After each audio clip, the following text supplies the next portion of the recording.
और अमेरिका के रिश्तों को लेकर एक बार फिर बड़ी खबर सामने आई है। अमेरिकी विदेश मंत्री मार्को रूबियो ने भारत दौरे से पहले ऐसा बयान दिया है जिसने अंतर्राष्ट्रीय राजनीति और ऊर्जा बाजार दोनों में हलचल बढ़ा दी है। रूबियो ने साफ कहा है कि अमेरिका भारत को उतना तेल और ऊर्जा देने के लिए तैयार है जितनी भारत खरीदना चाहता है। ऐसे में सवाल उठ रहा है कि आने वाले समय में भारत का तेल कारोबार पूरी तरह नई दिशा लेने वाला है। आखिर अमेरिका क्यों भारत के साथ अपने रिश्ते और मजबूत करना चाहता है और इसका असर चीन, रूस और वेनेजुएला जैसे देशों पर कितना पड़ेगा? आइए समझते हैं पूरी खबर विस्तार से। दरअसल अमेरिकी विदेश मंत्री मार्को रूबियो अपने 4 दिवसीय भारत दौरे पर 23 मई से आने वाले हैं। भारत आने से पहले मियामी में पत्रकारों से बातचीत करते हुए उन्होंने भारत को अमेरिका का बेहद मजबूत सहयोगी और भरोसेमंद पार्टनर बताया।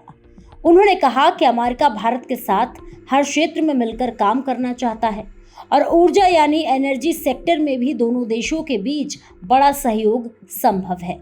रूबियो ने कहा है कि वॉशिंगटन भारत को उतनी ऊर्जा बेचने के लिए तैयार है जितनी नई दिल्ली खरीदना चाहे। रूबियो का ये बयान ऐसे समय में आया है जब पूरी दुनिया में तेल और गैस की राजनीति तेजी से बदल रही है। रूस यूक्रेन युद्ध के बाद कई देशों ने अपने ऊर्जा स्रोत बदलने शुरू कर दिए हैं। भारत भी लगातार सस्ते और स्थिर तेल सप्लाई की तलाश में है। ऐसे में अमेरिका का यह ऑफर भारत के लिए काफी अहम माना जा रहा है। अपने बयान में रूबियो ने भारत दौरे को बेहद महत्वपूर्ण बताया। उन्होंने कहा कि इस यात्रा के दौरान उन्हें क्वाड देशों के विदेश मंत्रियों से मुलाकात करने का मौका मिलेगा।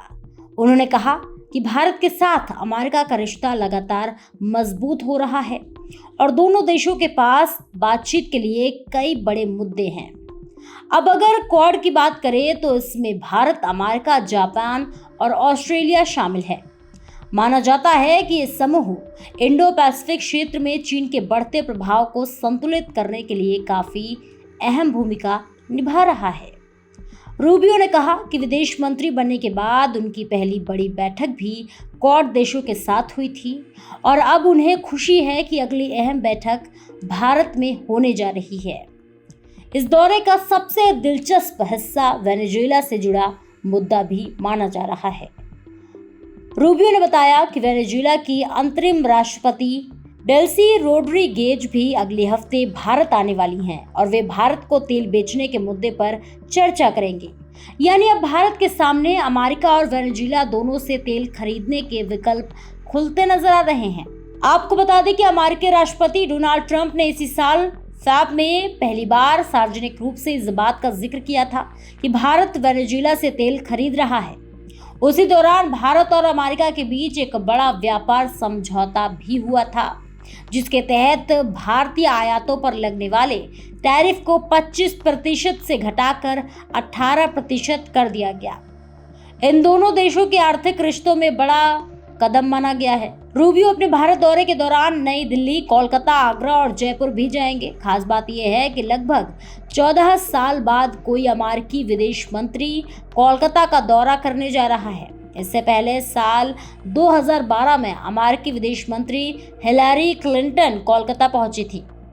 जानकारी के मुताबिक 26 मई को भारत में क्वाड देशों के विदेश मंत्रियों की बड़ी बैठक होगी जिसकी अध्यक्षता भारत के विदेश मंत्री एस जयशंकर करेंगे। इस बैठक में अमेरिका, जापान और ऑस्ट्रेलिया के विदेश मंत्री भी शामिल होंगे। माना जा रहा है कि इस बैठक में सुरक्षा, व्यापार, चीन की रणनीति और ऊर्जा सहयोग जैसे कई बड़े मुद्दों पर चर्चा हो सकती है। इस खबर को लेकर आपकी क्या राय है, हमें कमेंट सेक्शन में जरूर शेयर करें और ऐसे ही और भी तमाम खबरों को देखने के लिए देखते रहिए भारत एक्सप्रेस।